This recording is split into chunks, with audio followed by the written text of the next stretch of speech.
Hello, my name is Mitchell Coleman, and I am grateful to be here and have lived another day and be able to share another daily reflections with all of you guys. This is the last day of October, and October being the 10th month has been based on the 10th step, which is continued to take personal inventory, and when we were wrong, promptly admitted it. So this one is titled Avoiding Controversy. All history affords us the spectacle of striving nations and groups finally torn asunder because they were designed for or tempted into controversy. Others fell apart because of sheer self-righteousness while trying to enforce upon the rest of mankind some millennium of their own specification. Even that little part not being political, but maybe a little bit. I know I shouldn't, but nothing good comes from forcing stuff upon people, and we're kind of seeing that in our country here in the United States right now. Well, I guess all over the world, but just goes to show, forcing something on people, never good. All right, and it continues. As an AA member and sponsor, I know I can cause real damage if I yield to temptation and give opinions and advice on another's medical, marital, or religious problems. I am not a doctor, counselor, or lawyer. I cannot tell anyone how he or she should live. However, I can share how I came through similar situations without drinking and how AA steps and traditions help me in dealing with my life.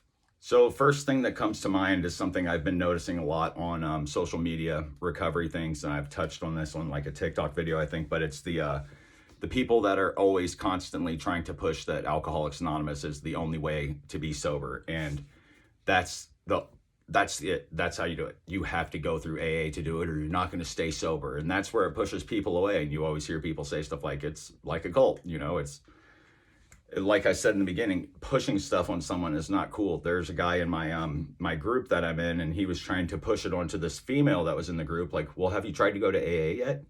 And this is a core group I'm in.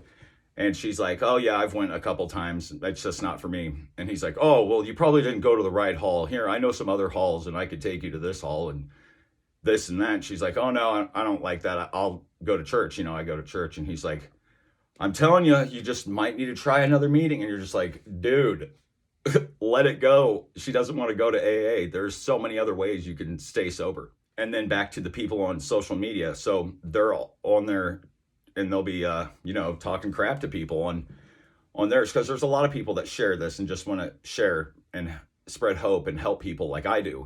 I need the help just the same as I want to give it away. I'm not any better than anyone else, but I also don't go on there, and if I disagree with someone, you start trolling them, and you start saying stuff like, oh, you just like it for this, you just do it so you can get followers. Oh, you've only been sober 8 months, who are you to tell people how to do it? Like, gross. You are the people that are gross right there. It's like you're like the dry drunk. You're just a bitter person, and you're sitting there pushing your stuff on other people. And when you're in recovery, and these are people in AA even, and it's like, how do you do that when you're supposed to go by the Serenity Prayer? Is that something you can change? No, then stop worrying about it, and take inventory on yourself. Like it's saying here, stop trying to do inventory on other people. That's horrible. You're just sitting there judging other people when who are you? Especially you're doing this to people that are in recovery. These are people just trying to get by just the same. You might not like their page. You might not like how they're promoting their own recovery, but the fact is they're promoting recovery, but they're also in recovery, and you're on there trying to talk crap. And I'm not a fan of that. And you got to take that personal inventory on yourself, not others. And got to remember, there's always trolls. So when you're sharing this stuff on social media, you're always going to get people that disagree with you. I mean, I see it a lot with people that are California sober, people that, for those of you that don't know, it's people that like refrain from alcohol or other drugs, but they smoke weed. And then people are on there, that's not sober, then you're not sober. You can't say you're sober. It's like, dude, who cares? I mean, that doesn't mean I have to go do it. That doesn't mean I want to go do it. But I take prescribed medication. So am I not sober? Because that doesn't bother me if people think that anyway. And it's like, what do? Do you take Advil?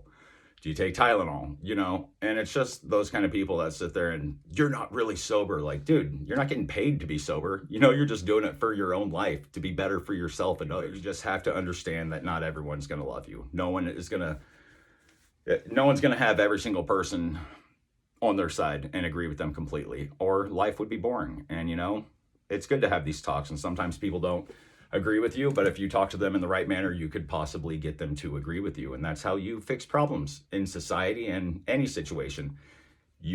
Both parties could be very upset and mad at each other, but if you could be adult enough about it to actually talk and come up with a solution you both agree on, then you can find that common ground, and you can relieve a lot of stress and stuff, you know, because these people that are angry are obviously carrying around a whole lot of unneeded feelings, which are bad for us mentally and physically. Another thing, like my personal inventory I've been taking lately, it's like, I love AA. I do love AA. And, but that's not my only way. I don't have to go to AA meetings all the time. I have other ways that I stay sober. One of them being these videos. A lot of other ones are just different kinds of books, you know.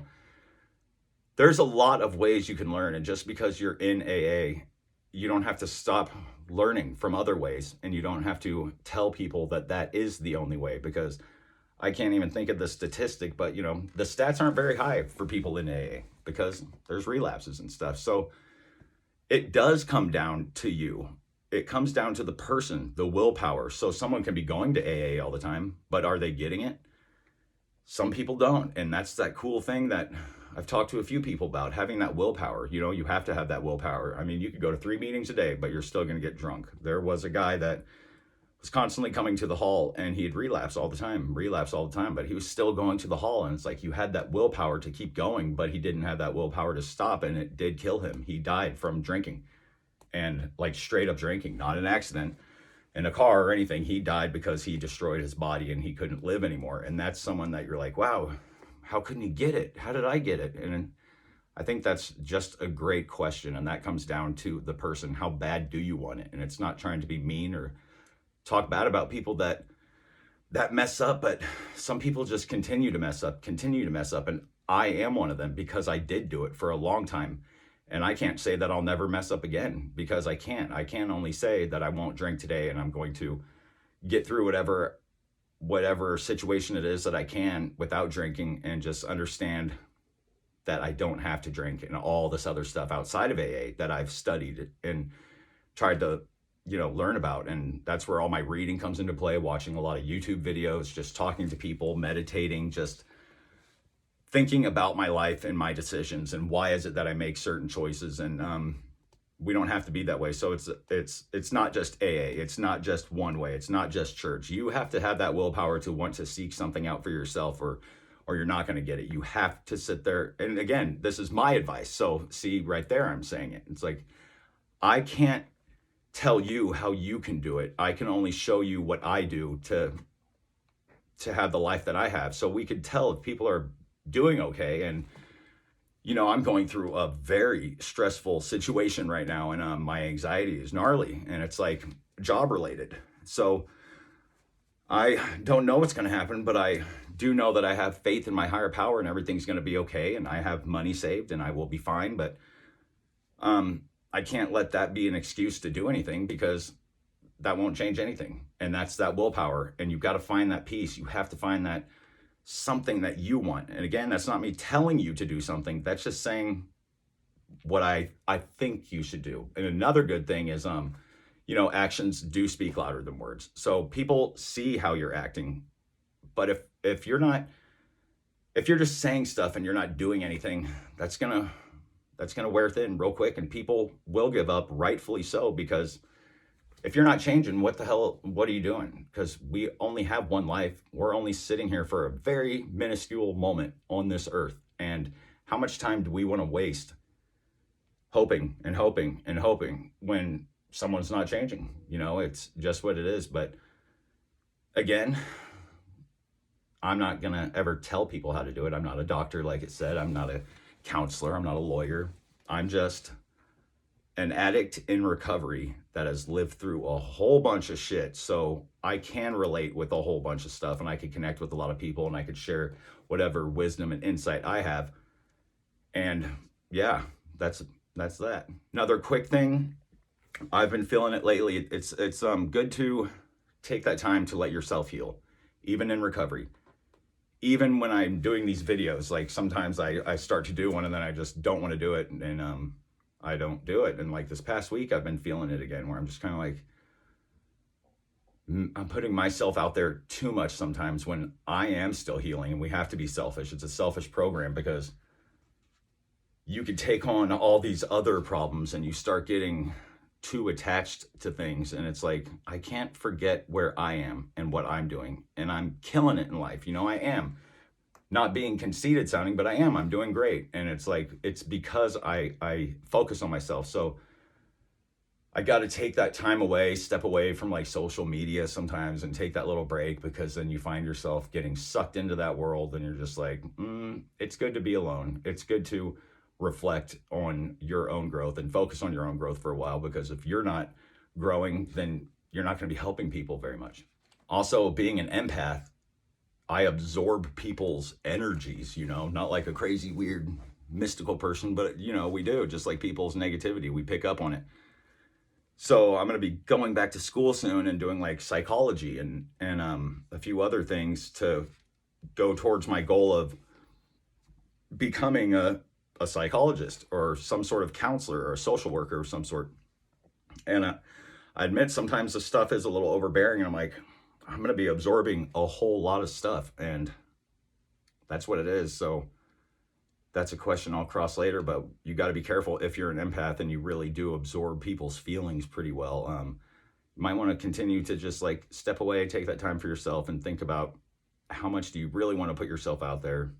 Just something to think about. So that's all I got on this one. Sorry, this one went on pretty long. I haven't done one in a while, and sometimes these videos are the only time I have someone to talk to other than my kids. But I hope everyone had a very safe Halloween. I hope you learned something today. I hope you enjoyed the time with your kids, or you enjoyed seeing children getting candy from your house if you passed any out. It was a good day, and every day I get to see my girls. I am just so thankful that I'm alive, so thankful that I'm still here. And again, this time is short, you guys, so remember what's important to you. Remember that other people's opinions about your own recovery don't matter as long as you're staying sober from whatever it is that was destroying your life.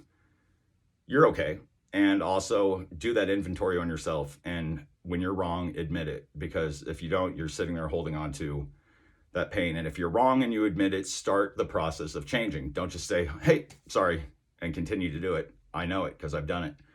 But that's all I got. I love you guys, and wish you the best. Take care. Please subscribe to the channel, hit the like button and notification bell, and I would be greatly appreciative, because it would help my channel grow, and then I could get in the algorithm, and then I could share with more people, and blah, blah, blah, blah, blah.